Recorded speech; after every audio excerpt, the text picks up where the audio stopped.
Pero está, y Carlos y se integran. Bien hecho. Muy buenas tardes. Lo más interesante de estar aquí es sentir, como siempre, que estoy entre amigos muy queridos. Y yo creo que si alguien me preguntaran qué es lo que más satisfacción me ha dado de incursionar en el campo de la ciencia, ha sido que los seres humanos más interesantes y creativos, y en que yo tengo más confianza, son los que les gusta ser científicos y los que tienen oportunidad de hacer ciencia, con ese deseo siempre de uno de tratar de evidenciar la verdad. El abordaje nuestro es un poquito diferente y va a ser como un resumen muy superficial incluso y general del manejo de la evidencia científica en medicina. A diferencia de los científicos en ciencias básicas como Fabriz y Carlos Rodríguez, que trabajaron más profundamente como la situación actual del acceso a la literatura en sus campos, en medicina tenemos una circunstancia especial, Fabriz, y es que el campo de la práctica médica no nos podemos dar el lujo de esperar demasiado para poder usar la información que va a facilitar la mejor atención del paciente. Y eso es tan crítico que incluso desde 1992 se empezó a trabajar con lo que nosotros conocemos como medicina basada en evidencia, y es lo que yo voy a hacer una interpretación. Los que no me conocen bien, porque muchas veces yo doy como por sentado que la gente me conoce, yo me gradué de médico en el 1985 de esta universidad y tuve el privilegio de ser monitora en ciencias fisiológicas. En ese momento fue cuando yo entendí que para yo ser mejor profesor tenía que entender un poquito más de ciencia. De esa forma, desde mi graduación en el 85, tuve la oportunidad de encontrar el Centro de Biología Humana y Experimental, que estaba en el área de Ciencia de la Salud, dirigido por el doctor Sergio Bencosme. Y así empezó la historia de la razón por la que estoy aquí. Y con el doctor Bencosme tuve la oportunidad de hacer en la universidad una maestría de investigación en ciencias médicas que funcionó desde el 1989 hasta el 1993 y que no pudo continuar por razones de tipo económico, pero que permitió que 6 médicos de mi generación nos graduáramos en ese laboratorio. Con fines académicos y como debe de ser, cuando cualquier persona va a empezar una presentación debe hacer una divulgación de interés. Y yo declaro que no tengo ninguna relación financiera con cualquier entidad que produzca, promueva, venda, revenda o distribuya artículos para el cuidado de la salud que consuman pacientes o se utilicen en pacientes. Aquí está el equipo original del Centro de Investigación Biomédicas y Clínicas del Hospital José María Cabral Ibáez, que es realmente el Departamento de Investigaciones Clínicas que dirigió el doctor Sergio Bencosme desde el 1978 hasta el 2008, cuando él me traspasa la responsabilidad del laboratorio. Con la suerte de que estos 2 excelentes médicos egresados de esta universidad fueron a pasar un año como médicos ayudantes y me ayudaron a formular las primeras propuestas para el Fondo Concursable de Ciencia y Tecnología. A quien, al igual que como dijo Fabriz, yo le agradezco el hecho de permanecer en actividad científica.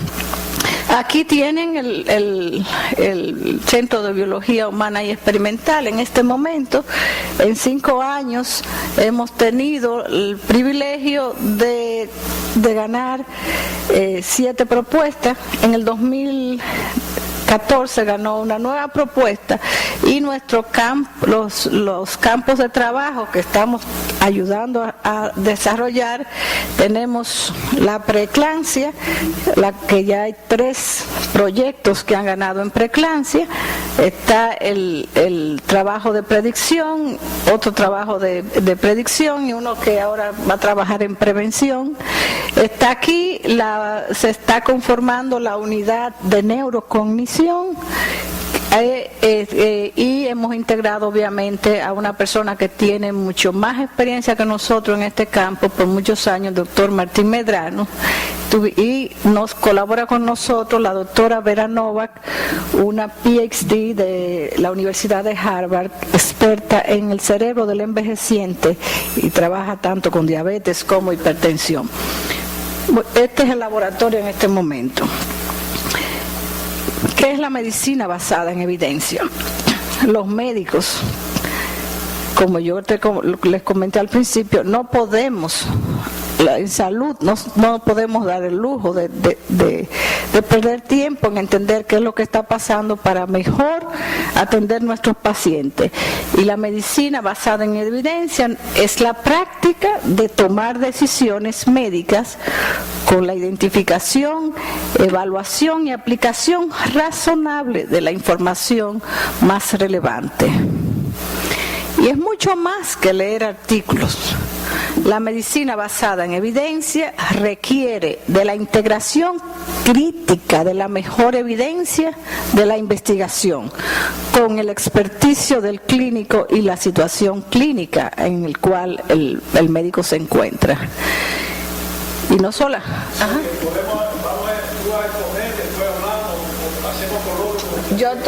Yo voy a exponer y después conversamos. Yo voy a hacer una exposición breve de lo que yo lo estoy haciendo dentro del contexto que aquí va a estar el ministerio y otro tipo de gente, y qué es lo que hacemos, qué es lo que yo recomiendo que se haga, y al final las recomendaciones y la tratamos. Pero como si hay alguna inquietud o algo, acá hacemos el conversatorio también. Pero no solamente nosotros tomamos en cuenta la evidencia que se sugiere de la investigación para mejor manejo del paciente. Es importante y siempre es bueno, sobre todo que hay generaciones jóvenes, que se consideren los valores del paciente en esa situación, como ustedes saben. Importancia de la medicina basada en evidencia. Como todos saben, cada día se generan nuevas evidencias que podrían potencialmente cambiar el cuidado de los pacientes. Y sin embargo, ¿qué tanto de esta información se aplica? ¿Por qué los médicos clínicos no adquieren esta información?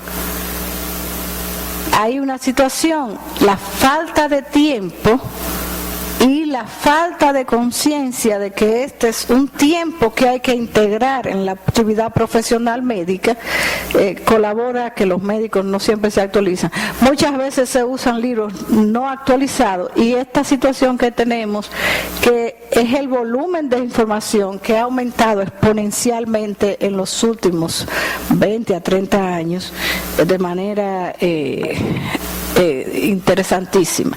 Sin embargo, hay otra cosa que es muy, muy serio a considerar.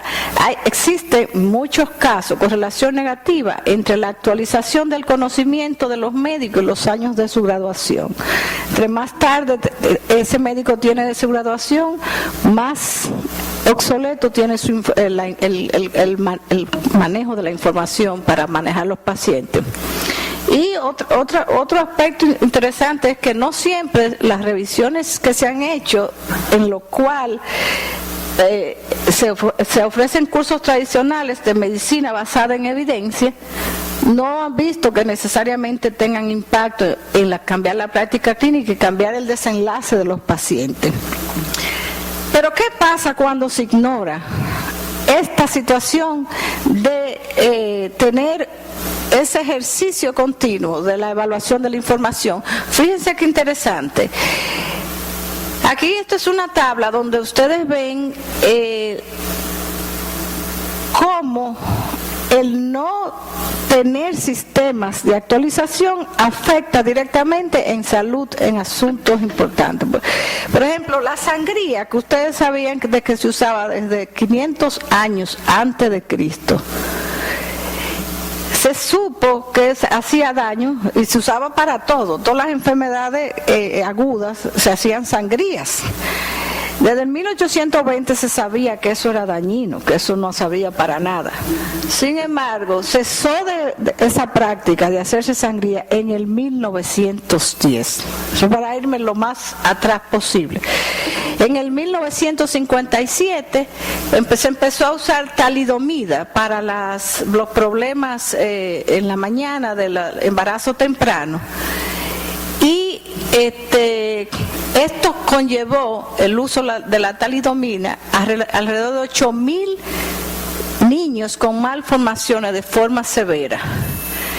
Y esto, como causó tanta alarma, que ya en el 1960 los efectos teratogénicos de esta droga hicieron que se saliera del mercado, porque llamó mucho la atención a los niños.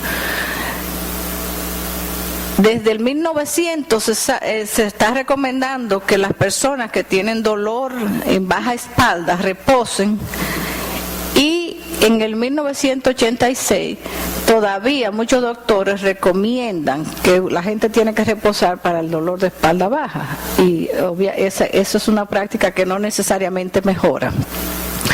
En el 1960 se recomendaron las benzodiazepinas, que son sedantes para ansiedad ligera y el insomnio, y inicialmente se recomendó que no eran adictivas, pero subsecuentemente se mostró que produce dependencia severa y efecto de retirarlo causa problemas cuando se retira, o sea que crea adicción. Sin embargo, eso se sabe desde el 60, y en el 75 fue que la prescripción se sabía en el 1975 que era dañino. O sea, si ustedes ven el año a mitad de la información, es el año que se supo que era dañino, y todavía en los 90 se seguían prescribiendo benzodiazepinas. En los 70 se empezó a recomendar la lidocaína endovenosa para el infarto agudo del miocardio, para tratar las arritmias agudas asociadas al infarto agudo del miocardio. En el 74 ya se sabía que era dañina, incluso aumentaba la mortalidad. E incluso cuando yo hice mi residencia de medicina interna, de 86 al 89, lo que yo aprendí a usar para las arritmias del infarto fue lidocaína. Cuando ya en el 74 se continuaba rutinamente, en 74 se sabía que hacía daño y se seguía usando rutinariamente en el 80. Y así pasa con las drogas antiinflamatorias que se descubrieron en el 1960. En el 2004 veía que hacía daño, y todavía le están buscando algunos beneficios, porque sobre todo cuando hay interés de tipo comercial, muchas veces hay intereses de otro tipo que mantienen una información que hace daño al paciente. Es de ahí la capital importancia que tiene esa conciencia de mantenerse en el campo de la salud, haciendo un abordaje de la literatura de forma crítica. Pero eso, leer la literatura de forma crítica, pero en el campo de información tan amplio que tenemos, ¿qué voy a leer? ¿Cómo yo voy a escoger la información? Hay que ubicarse en qué circunstancia del proceso de la generación de información usted se ubica, porque desde el punto de vista de del continuo de generación de información en salud, tenemos, si ustedes ven en esta gráfica, los diferentes etapas y procesos en la cual se va trasladando un conocimiento para ser útil y que llegue desde el campo del descubrimiento en las ciencias básicas a la extrema izquierda hasta que produzca impacto en la salud pública. Entonces, es importante usted saber cuál es el experticio que usted tiene y en cuál de estos diferentes momentos de traslación usted va a intervenir. Si desde el momento que se traslada se hace en el laboratorio de manera experimental, si luego cuando se hace la aplicación a nivel clínico, y esas son las diferentes fases de estudios clínicos hasta que finalmente se demuestra que un nuevo conocimiento puede impactar la salud pública de manera... Cuando un médico va a hacer un rastreo de bases de datos, la medicina basada en evidencia consiste en usted ser experto en encontrar la información que necesita para mejor atender al paciente. Recomendamos tener en cuenta estos 4 pasos. Lo primero es que entrar a evaluar la información científica, usted no lo puede hacer sin haber reestructurado qué es lo que usted va a buscar, porque es tan amplio y extenso las informaciones que lo primero que usted debe hacer es formular una pregunta específica que tenga respuesta. Generalmente cuando la situación que más frecuente me encuentro cuando las personas tienen la necesidad de hacer una investigación, ya sea porque tienen una inquietud o porque son residentes, yo le pregunto, ¿qué es lo que usted quiere investigar? Y empiezan a vagar en su mente, bueno, yo quisiera, pero yo quiero crear impacto. No, usted tiene que hacer una pregunta y con esa pregunta empezar a buscar la literatura. Segundo, rastrear la mejor evidencia, que más tarde le voy a detallar cómo rastrear la mejor evidencia. Las bases de datos para encontrar cómo filtrar, sintetizar y evaluar la evidencia, y la evaluación crítica de los ensayos controlados principalmente. Ahora bien, algunas técnicas que uno usa para facilitar el proceso de formulación de una pregunta, le traje las siglas en inglés que son las más conocidas. Usted debe guiar su pregunta de investigación tomando en cuenta, número 1, qué población usted quiere ver, con qué paciente, en qué paciente que usted quiere trabajar. Segundo, cuál es la intervención o el indicador. ¿Cuál es el grupo de comparación? ¿Cuál es el desenlace, el outcome que usted quiere evaluar del paciente? El tiempo y el diseño del estudio. Rastrear la mejor evidencia, pero en un campo tan complejo, ¿cómo hacerlo? Es bueno que ustedes sepan que desde el punto de vista de validez científica y objetividad, existe lo que se llama un sistema jerárquico de la evidencia, y dentro del sistema jerárquico de evidencia el que tiene el prototipo de evaluación de evidencia son los ensayos clínicos aleatorizados, y más aún los denominados metaanálisis, que más tarde yo le voy a hacer las definiciones. Luego le sigue otros ensayos clínicos controlados, estudios observacionales como de cohortes y casos y controles, y en la parte más de la base de validez científica se incluyen los estudios de casos, las anécdotas, los casos ingresados que usted tiene, o sea, comentar sobre casos ingresados, o las opiniones personales de expertos. O sea, muchas veces ustedes están en un foro y una persona dice, porque yo creo, porque en mi experiencia, para fines científicos, eso es lo que tiene menos validez, para fines de generalizar una información. Sin embargo, Sin embargo, el diseño del estudio no es suficiente para que tenga. Ustedes deben saber, según el editor del British Medical Journal, solamente 1% de los artículos que se publican en estas revistas están libres de defectos. Y este problema persiste en revistas aún de alto impacto. Aquí tienen el flujograma que se recomienda para cuando un médico investigador va a hacer un rastreo. Lo primero que usted tiene que tener claro cuál es el tipo de pregunta que usted quiere y qué es lo que va a buscar.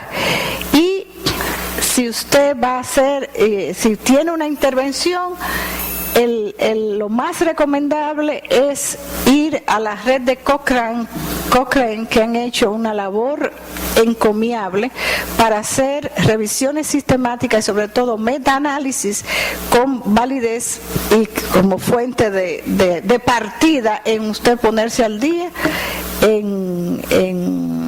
y tengo entendido, aunque no lo he probado aquí, que se tiene acceso a Cochrane de manera gratuita en el país. Luego, si usted lo que quiere es una revisión sistemática y la encontró en Cochrane, pues ya terminó su búsqueda.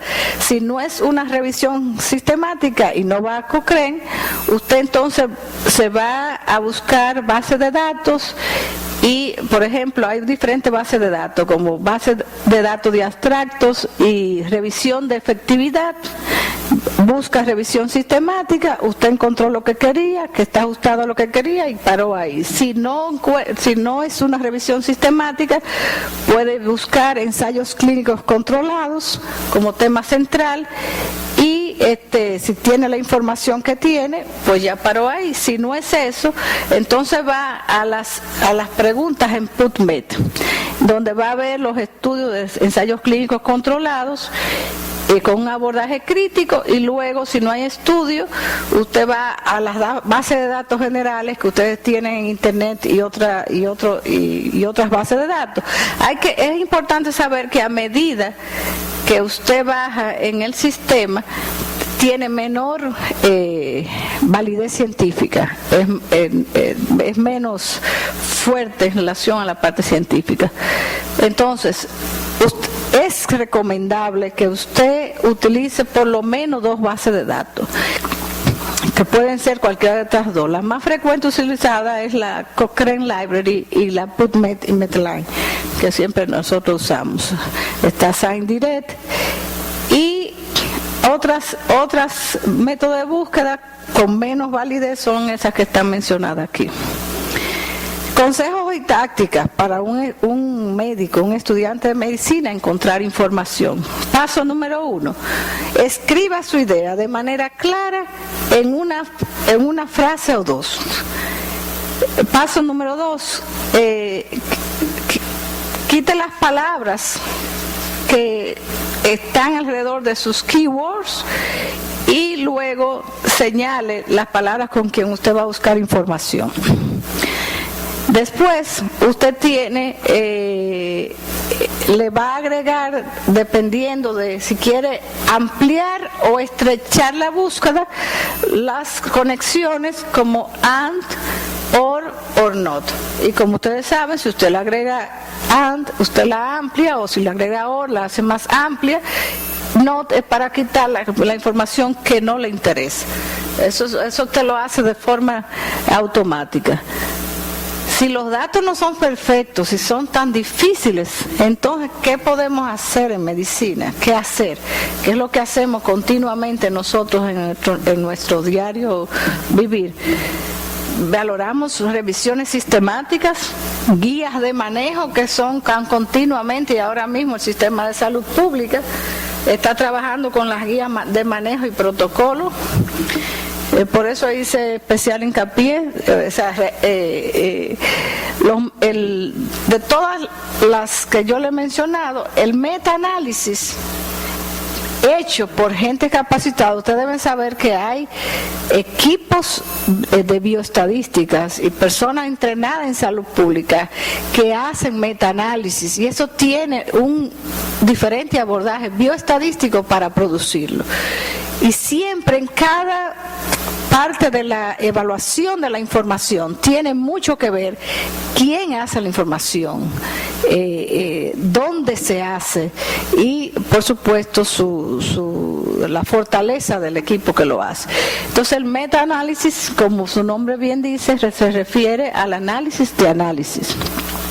Y es el análisis estadístico de una gran colección de resultados de los análisis de estudios individuales que se hacen en los ensayos clínicos aleatorizados. Fíjense esto como un ejemplo de cómo va aumentando la publicación con el tiempo. En el 77, si usted estaba PubMed, usted veía cuando ponía la palabra de metaanálisis, un solo metaanálisis. Ya en el 2013, pues tenemos 11.356 metaanálisis. Y así pasa con el resto. Las revisiones sistemáticas, como ustedes saben, son revisiones que se realizan con un abordaje sistemático para minimizar los riesgos y los errores al azar documentados en la sesión de métodos de las investigaciones en salud. De hecho, es tan importante para el médico poder accesar a revisiones sistemáticas que en la mayoría de los hospitales donde hay programas de entrenamientos médicos tienen un sistema que nosotros le denominamos up-to-date, que fue hecho basado en justamente tener expertos internacionales en hacer estas revisiones de manera regular, y uno paga para poder tener la información. Los ensayos clínicos aleatorizados son en medicina el prototipo para mayor validez científica. Tienen fortalezas, por ejemplo, son más adecuados para la evaluación rigurosa de una sola variable, se hacen diseños prospectivos, o sea que se da seguimiento en el tiempo y se tiene control de las variables de manera más adecuada, y esto permite que se erradiquen los sesgos potenciales al comparar dos grupos diferentes, por ejemplo, y pueden además más adelante ser evaluados a través del metaanálisis. Debilidades: generalmente tienen pocos pacientes, son muy cortas, son muy costosas y generalmente necesitan que sean financiadas por compañías y agencias con fondos, y generalmente usa sustitutos para la evaluación como variable, porque no siempre pueden medir el objeto final de la evaluación. Sin embargo, su validez externa es débil. Los estudios de cohorte tienen algunas ventajas importantes, como que generalmente pueden tener mayor validez externa, pero en contra tienen más sesgos y variables confundidoras. Un ejemplo de este tipo de estudios es el estudio de Framingham, pero da mucha información que ayuda en la decisión. Las guías de manejo, que está en este momento, toda salud pública está trabajando con protocolos más que con guías de manejo. Estas son realmente declaraciones que se desarrollan de manera sistemática para orientar al médico acerca del cuidado en salud en situaciones específicas. Que es bueno, que facilita tener rápidamente la evidencia del cuidado estándar, o sea, lo que ya se está establecido, y hacen el proceso de decisión más fácil y objetiva. Educa a pacientes y médicos y mejora el costo-efectividad de los servicios. En contra, puede tener sospechas porque puede ser que lo que use como información de base es la opinión de expertos, algo que es muy común en nuestro entorno, que los expertos siempre dicen, pero las informaciones para ser instituidas deben ser comparadas. Por eso tienen dudas en la calidad de la evidencia, y en muchas ocasiones, si la persona no tiene experiencia, no sabe cómo utilizar la información, evita la innovación en casos individuales que ameritan un abordaje más efectivo. Las guías que se realizan a nivel nacional no necesariamente son aplicables a nivel regional, y las guías que se desarrollan para un nivel secundario pueden no necesariamente ser apropiadas para un nivel primario. En contra, que no siempre están actualizadas y generalmente pueden ser obsoletas cuando se pongan a funcionar, y las limitaciones de estrategias y costos. Una adecuada guía de manejo no obliga a obviar el sentido común y el juicio clínico. Son simplemente como banderines para uno saber dónde va en el camino y para saber el curso de acción a considerar. En SimbioCli, o sea, acceso a base de datos en medicina disponible y utilizable para la práctica médica tenemos suficiente. Tanto aquí, tanto en la universidad, como en el SimbioCli tenemos acceso a OBIT y a INARI. Y como ustedes ven, INARI es facilitado por la Organización Mundial de la Salud y se tiene acceso a 18.000 revistas médicas, muchas de muy buena calidad. Y tenemos también el up-to-date para fines de las revisiones sistemáticas. También aquí en la universidad, en la ciencia de la salud, tenemos Clinical Kit, el OBIT y el INARI. Sí, yo lo acabo de confirmar. Lo acabo de confirmar. Pero que antes de yo decir esto, pero yo lo vi hace un momento. Y pude entrar. Antes de yo decir eso. Pero no, eso no, llega gratis. Porque nos mandaron la comunicación diciendo que ya no iba para ver iguales de OBI, que iban a salir, pero está funcionando ahora, porque lo confirmé antes de hablar, eso lo agregué ahora. Pero a través de salud pública la tenemos disponible. Ahora, yo le estoy hablando información básica para una buena práctica. Este foro aquí estamos hablando de acceso a la literatura para científicos e investigadores. En medicina, por la ayuda de la OMS y por el interés que se tiene en que en salud los médicos nos actualicemos, tenemos más acceso. Pero hay dos cosas. Al igual que con el foro que se discutió de cómo vamos a mejorar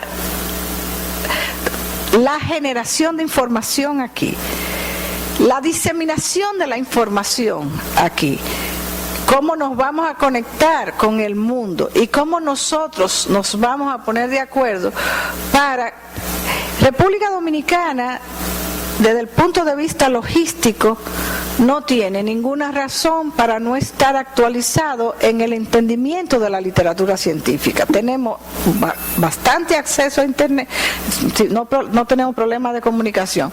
Lo que sí, que al igual como lo tienen los científicos de ciencias básicas, y como muy bien comentaba Carlos, es necesario hacer una estrategia de qué es lo que es indispensable para lo que el país decida, porque creo importante que prioricemos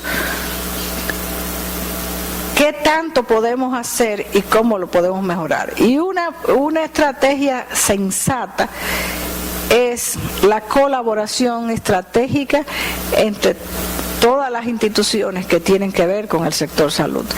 Y en salud no se puede dar el lujo de esperar para después, porque realmente el tener información debidamente evaluada y registrada y valorada puede determinar que se pueda mejorar la calidad de vida de muchísima gente. O sea, las ciencias médicas y la mejoría de la salud ha llevado al hombre de tener una vida media de 50 años, hace no menos de 100 años, a nosotros estar llegando casi a que es el trabajo que tienen los geriatras, de llevar a la gente a los 100 años, pero en buena condición de salud. No hay necesidad que el país no esté enterado como una estructura de salud pública, porque tener la mejor salud e incluso el peligro de que se esté usando como información de trabajo intervenciones que son dañinas no se puede posponer. Entonces, el acceso a la literatura, por un lado, pero por el otro lado, el tendón de Aquiles del sistema es crear la masa crítica que sea el portavoz de esa actualización. Porque los médicos en su práctica, la forma en cómo se está haciendo en este momento, los médicos van a un congreso, se actualizan de manera individual, vienen a su oficina, algunas cosas las pueden manejar y la actualización no está sincronizada en tiempo y no hay una garantía de calidad homogénea. Puede haber una diferenciación aceptable, pero usted puede tener una persona graduada en el 75 usando cosas que se saben que no son útiles o que hacen daño.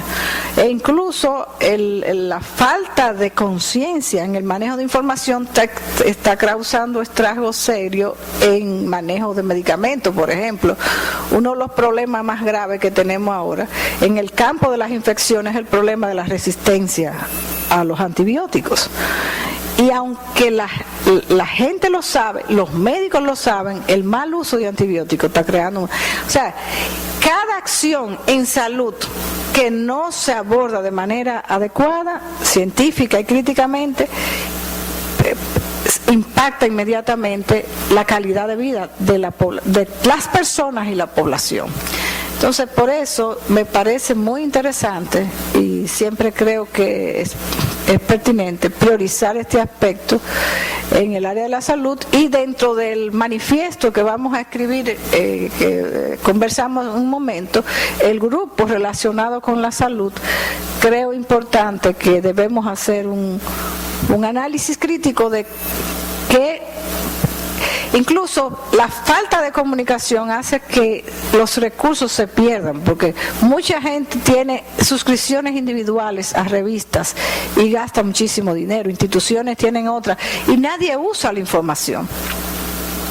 Pero el uso de la información va a estar supeditado a los programas especiales tanto de maestría como, no sé, porque nosotros nos graduamos de doctores, entre comillas, pero programas de doctorados en ciencias de la salud enfocados en los problemas que los dominicanos más nos enfermamos. Y hay que priorizar en sentido general. Bueno, cuando usted no estaba aquí, yo le di las gracias explícitas, primero a Sergio Bencosme y segundo al Fondo CID, porque es que me ha permitido seguir explorando. Más bien yo he tomado el rol de ser facilitador para que las nuevas generaciones del país sean esa masa crítica que nos permitan nosotros tener la mejor salud que nos merecemos los dominicanos. Muchas gracias.